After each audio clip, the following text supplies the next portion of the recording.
What is the secret of happiness, of joy? I've been asked this question. Now, long ago, I had watched this film called Catch Me If You Can. There was Leonardo DiCaprio and Tom Hanks in the film.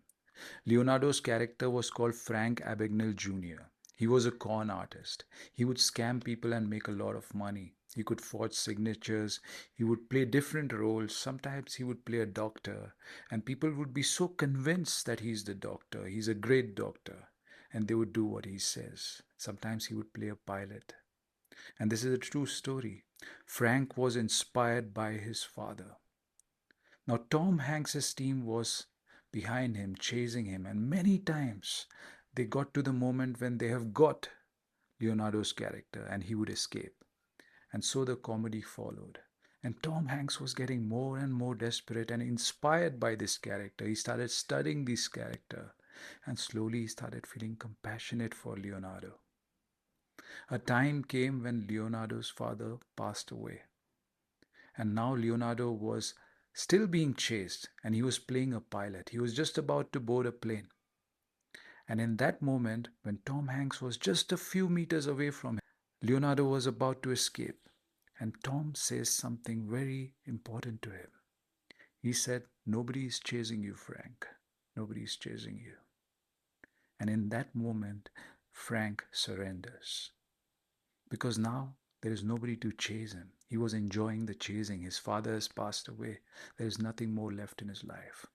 He surrenders and starts working for the cops, starts to read signatures, starts to find other criminals who are playing con artists. Something very similar happens with happiness, with joy. We are chasing it and it loves to play different roles. It plays the role of success because we believe that happiness is in success. It plays the role of fame, of money. And all our life, we are conditioned to chase it. And the more we chase it, it enjoys to be chased. And the comedy increases. This is the comedy and the tragedy of our life, that we all are chasing happiness and it loves to be chased. You cannot catch it. It's like the horizon, always keeps on going further. Very few people have realized this. It's our very sound, it's the sound of our existence. The moment you come into existence, the sound follows. The more you are alive, the more you are aware and attentive, the sound of happiness follows us. But it is a very subtle sound. A little noise with your brain, with your mind, chasing it in the future, projecting it in the future, and you will forget the sound of happiness because it is not in memory. It is beyond memory. Intelligence, love, joy, everything is beyond memory. It is somewhere in the field of timelessness. But since childhood, we are introduced to time. We have been conditioned that happiness is a time bound thing. You have to chase it, you have to pursue it. There is this famous idea of the pursuit of happiness. And then we enjoy it. We enjoy the chase, and happiness enjoys it too. But as you see, very few people catch hold of it. And mostly it's pleasure.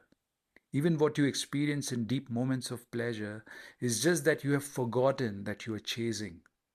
And now you feel free that I'm not chasing anymore. I can rest into my own being. And then the fragrance arises again. Even if you say to yourself, I am happy, that very sound is enough to drown your silent sound of happiness. That silence of happiness which is around you. So the art is, it's a great art. You have to find that state inside of you. That is the flow state. The flow state is nothing but you have found a way to be engrossed. You have found a way to be attentive in such a way that you're not chasing something. You are attentive for the sake of it. If you see a painter who is just lost in that painting, he has to be very, very attentive in the moment what he is doing, because that is going to decide what his painting is going to look like. And the more he is immersed in his art, the more there is this aura of joy around him. And you take away the painting from the painter, he's doing nothing, and slowly he's lost. So a painter has found a partial way. But as human beings, we have to find a total way, moment to moment, where we are engrossed. Even if you're cooking, even if you're walking in the forest, you smell, you hear the sounds, and slowly you're so awake that the joy awakens inside of you. But you have to be very careful that you do not project it, because the mind will immediately follow its conditioning and it's going to say, okay, this is the formula, I'm going to do this. And in that formula, it will be caught again in the web of time. So we have to realize this. You have to understand it from your core, not from your just from your intellect. But from your core, if you realize that joy is the fragrance of your being. In India, we say Sat Chit Anand. Sat is your truth, Chit is your consciousness, Anand is bliss. Sat is your being. So all these three go together. The truth of your being, your consciousness, your bliss. They all are different aspects of one thing.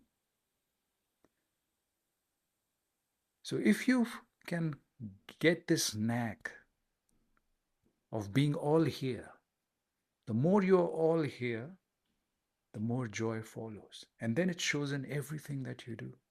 Everything that you touch becomes prosperous because every being on this planet is looking for this. Everyone is searching for this. They don't know. You will inspire others to look into their own belly, to recognize that, okay, it's here. It's a very beautiful challenge in front of us to discover this. It's a very subtle art to be in a way that you are not chasing, to be expressing every moment, to be opening every moment, to be expanding every moment. And this is what is happening in the universe. There is expansion. The whole of universe is expanding. And inside you, it's the seeking of expansion. But all the things that you see, the fear, the insecurity, the anxiety, they are shrinking you. You are occupying your body very less than. But the moment you start expanding, no matter what, there has to be an unconditionality to your being. Normally, there is a conditionality to our being. I will be when I feel safe. I will be totally when this condition is fulfilled. No, you put an total end to conditionality. You are without any conditions. And this state allows expansion. And you will see 99% of your disturbances will be drowned by your presence because all of them are shadows because of your absence. The less you occupy your body, the more these shadows increase. So this is a great rebellion against all that we have been taught. Happiness is the greatest rebellion. Love is the greatest rebellion. Because all these things are our nature. They cannot be taught to us. Nobody can teach you this. Of course, one can sing one song and the other gets inspired to sing their own song.